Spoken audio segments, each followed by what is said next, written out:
लोकसभा का चुनाव है।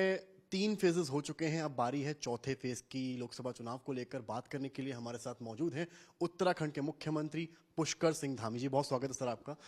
पुष्कर जी, कैसे देख रहे हैं? 3 फेजेस तो हो गए, लगातार आप कैंपेनिंग कर रहे हैं, क्या कुछ भांप पा रहे हैं यूपी को और पूरे भारत को? नहीं, देखिए, पूरे देश में 3 चरणों का मतदान हो गया है। तो 3 चरणों में 200 के ऊपर एनडीए और भाजपा जा चुकी है। आगे बचे हुए 4 चरणों में 200 से ऊपर जाएगी और 400 पार का जो नारा है, जो हमारी पार्टी माननीय प्रधानमंत्री मोदी जी के नेतृत्व में लोगों से आह्वान कर रही है, लोगों से निवेदन कर रही है कि देश के विकास के लिए 400 पार होना जरूरी है, तो उसमें सब लोग अपना योगदान कर रहे हैं। और मैं जहाँ भी गया हूँ, मैंने देखा है कि इस बार लोग मोदी जी को तीसरी बार प्रधानमंत्री बनाने के लिए संकल्पित हैं और हर वर्ग उसमें अपना सहयोग कर रहा है। विपक्ष बार बार बात कर रहा है अखिलेश यादव और राहुल गांधी की जोड़ी की। क्या कुछ आप लोगों के लिए बड़ा चैलेंज है इन दोनों की जोड़ी? उनकी जोड़ी पहले भी लोगों ने देखी है, राहुल बाबा की जोड़ी और अखिलेश बाबा की जोड़ी। दोनों विलायत में पढ़ के आए हैं, विदेशों में पढ़ के आए हुए हैं, इसलिए देश की जनता भली भांति जानती है। और ये लोग, इनकी जोड़ी कोई सरकार बनाने की जोड़ी नहीं है, ये जोड़ी इनके अस्तित्व को बचाने के लिए जोड़ी बनी है, अपने परिवारों को बचाने के लिए जोड़ी बची है। और आप स्वयं देखिए कि राहुल गांधी, जो उनकी परंपरागत सीट थी, उस परंपरागत सीट से पलायन कर गए, यानी कि छोड़ के चले गए हैं। जहां पर कभी इंदिरा गांधी चुनाव लड़ती थी, संजय गांधी चुनाव लड़ते थे, उनके पिताजी चुनाव लड़ते थे, पूरे परिवार की जो एक तरह से मैं कहूं कि सीट मानी जाती थी, उस सीट से जाना कोई सामान्य घटना नहीं है। इसका अर्थ है कि जब उनके सर्वोच्च नेता युवराज अपनी सीट अपनी सीट पर जाने की हिम्मत नहीं कर रहे हैं, पुश्तैनी सीट पर, छोड़ी होगी आपके साथ? तो उनको पता था परिणाम क्या आने वाला है, अपनी हार निश्चित मान रहे थे, इसलिए जो है उन्होंने सीट छोड़ी है। और दूसरा परिवार है, उनके परिवार के 5 लोग चुनाव के मैदान में हैं। तो ये परिवारवादी पार्टियां, ये सनातन विरोधी पार्टियां हैं। ये पार्टियां अपना अस्तित्व, अपने परिवार का अस्तित्व बचाने के लिए चुनाव के मैदान में है, क्योंकि सबको पता है और इनको भी पता है कि सरकार हमारी नहीं बनने वाली है। सरकार बनाने के लिए वो चुनाव के मैदान में है भी नहीं। राहुल तो सर हर जगह कह रहे हैं आप लिख कर मुझसे ले लीजिए कि जो है प्रधानमंत्री मोदी नहीं रहेंगे। उनको पूरा देश कभी गंभीरता से नहीं लेता है। वो बोलते बोलते इतना आगे निकल जाते हैं कई बार कि मोदी जी का विरोध करते हैं, विरोध करते करते वो कब देश के विरोध पर उतारू हो जाते हैं, कब सनातन के विरोध पर, कब सेना का विरोध करना शुरू कर देते हैं, सेना पर प्रश्न चिन्ह खड़ा कर देते हैं। उनके नेता सनातन को वायरल, मलेरिया और डेंगू की संज्ञा देते हैं, लेकिन इनका कोई बयान भी नहीं आता है। तो कन्नौज में भी कल चुनाव है, आप लोग के लिए कितना बड़ा? क्योंकि अखिलेश लड़ रहे हैं, सुब्रत पाठक सामने है। नहीं, कन्नौज का चुनाव सुब्रत पाठक ने पहले भी उन्होंने जीता है, इस बार फिर से जीतेंगे। इस बार मोदी जी को प्रधानमंत्री बनाने के लिए कन्नौज के लोग भी जो है अपना इतिहास दोहराएंगे जो पहले करा। राहुल गांधी कह रहे हैं कि मैं प्रधानमंत्री को जो है डिबेट के लिए आमंत्रित करता हूं, लेकिन मुझे पता है कि वो डिबेट करने मुझसे नहीं आएंगे। देखिए, राहुल गांधी अब तथ्यों से परे जा रहे हैं और वो अपने बारे में ठीक से देश को बताएं। जो लोकतंत्र के खतरे की बात करते हैं, तानाशाही की बात करते हैं, तानाशाही क्या होती है, ये शायद उन्होंने अपनी दादी के उस शासन काल का ठीक से अध्ययन नहीं किया, जिसमें उन्होंने देश के अंदर आपातकाल लगाया था, लोगों को जेलों में बंद किया था, कितनी सरकारें, 100 से भी ज़्यादा सरकारें उन्होंने हटाई थी। वो तानाशाह होता है, वो आपातकाल था, वो हिटलर शाही होती है।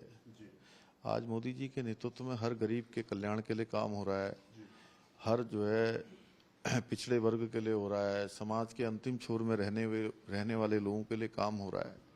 तो अब तथ्यों से परे जाकर कोई भी आज एक बयान दे दिया, 2 दिन बाद दूसरा बयान दे देते हैं। अरविंद केजरीवाल भी बाहर आ गए हैं, उन्होंने कैंपेनिंग स्टार्ट की। वो कह रहे हैं कि अगर ये चुनाव बीजेपी जीतती है तो प्रधानमंत्री मोदी जी नहीं होंगे बल्कि अमित शाह जी होंगे, और योगी आदित्यनाथ को भी अगले 2 महीने बाद हटा देंगे। देखिए, एक तो केजरीवाल जी अंतरिम जमानत पर आए हैं, 2 तारीख तक उनको जमानत मिली हुई है।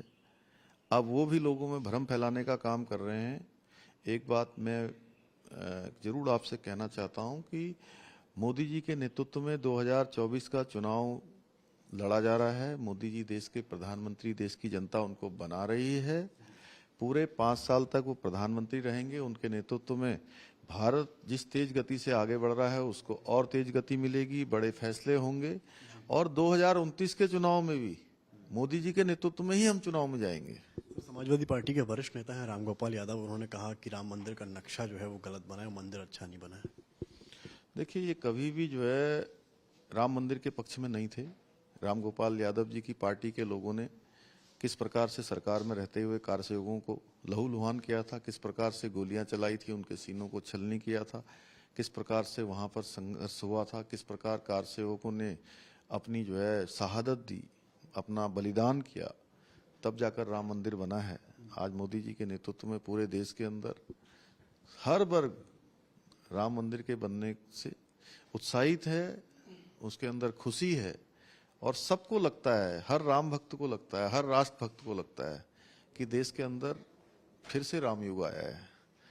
और ये लोग जो राम मंदिर को बनने नहीं देना चाहते थे, जिनके मन में नहीं था कि राम मंदिर बने, तो वो इसी प्रकार के बयान दे रहे हैं। अपोजिशन सर एक आरोप लगा रहा है प्रधानमंत्री के स्पीच के बाद कि बीजेपी चुनाव में हिंदू मुस्लिम करना चाहती है, पोलराइज करना चाहती है। नहीं, देखिए, हिंदू मुस्लिम की बात अपनी जगह पर है, लेकिन मोदी जी ने विकास के काम किए हैं, गरीब कल्याण के काम किए हैं, देश के अंदर ऐतिहासिक डिसीजन लिए हैं। लेकिन देश को वास्तविकता भी पता चलनी चाहिए कि ये लोग एक खास वोट बैंक के लिए देश के अंदर किस प्रकार के काम कर रहे हैं, किस प्रकार से विरासत के टैक्स लगा रहे हैं, किस प्रकार कर्नाटका में इन्होंने जो है अन्य पिछड़ा वर्ग का रिजर्वेशन में एक अन्य अपने खास चहेते वोट बैंक को भी शामिल कर लिया। संयुक्त आंध्र में जब आंध्रा और तेलंगाना एक था, उस समय भी इन्होंने ये मॉडल लागू किया। तो इसलिए मोदी जी ने कहा कि मेरे जीते जी ये आरक्षण में समाप्त नहीं होने दूंगा। तो उसको अब देश के सामने है। सर आप कैंपेनिंग कर रहे हैं यूपी में भी, बाहर भी भारत में कर रहे हैं, 4 धाम के कई विजुअल्स ट्विटर पे चल रहे हैं, एक्स पे चल रहे हैं, सोशल मीडिया पे, जहां अव्यवस्था के आरोप लग रहे हैं। आपने क्या उनको देखा और क्या एक्शन उत्तराखंड सरकार लेने वाली है? देखिए समर्थ जी, एक बात मैं आपसे कहूं कि चार धाम यात्रा सामान्य यात्रा नहीं है, वो कठिन यात्रा है और पूरे देश के श्रद्धालु और तीर्थयात्री बड़ी संख्या में वहां आ रहे हैं। और हम सबसे अपील भी कर रहे हैं, आपके माध्यम से भी, आपके चैनल के माध्यम से भी मैं कहना चाहता हूं कि अपनी ठीक प्रकार से बुकिंग, पंजीकरण, ये सब करवाने के बाद, मौसम की जानकारी लेने के बाद लोग वहां आएं।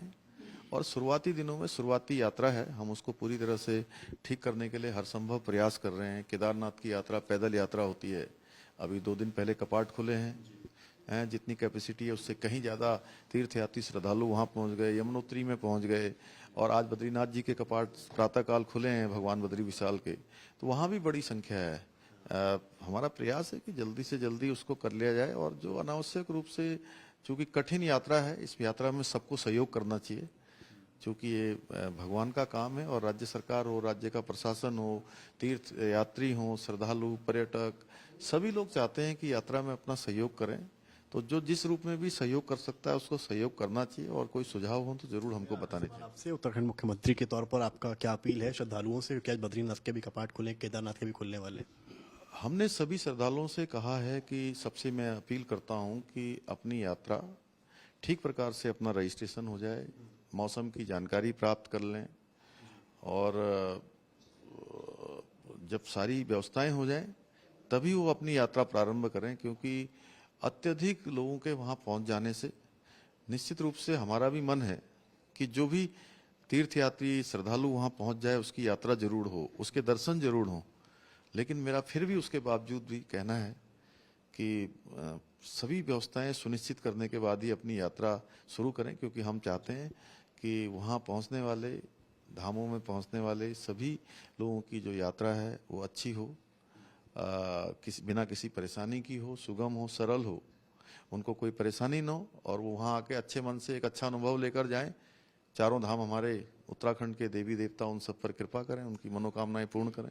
लखनऊ में आप, आखिरी सवाल यहीं से क्लोज करूंगा, आप लोग कहते हैं लोकसभा चुनाव में प्रधानमंत्री मोदी का करंट है, उनके चेहरे पर चुनाव हो रहा है, आप क्योंकि यहाँ पर हैं तो योगी आदित्यनाथ का भी करंट देख रहे हैं आप? अरे उत्तर प्रदेश में तो डबल इंजन की सरकार है। मोदी जी और योगी जी के नेतृत्व में उत्तर प्रदेश उत्तम प्रदेश बना है। देश का जो बीमारू राज्य हुआ करता था, आज इन्वेस्टमेंट का बूम आ रहा है, कानून व्यवस्था इतनी अच्छी है, सड़कों का जाल बिछ गया है, गरीब कल्याण की योजनाएं चल रही हैं, यहाँ भव्य काशी बन गई है, दिव्य काशी बन गई है, भव्य भगवान का मंदिर बन गया है, अयोध्या में प्राण प्रतिष्ठा हो गई है। तो ये डबल इंजन की सरकार का कमाल है।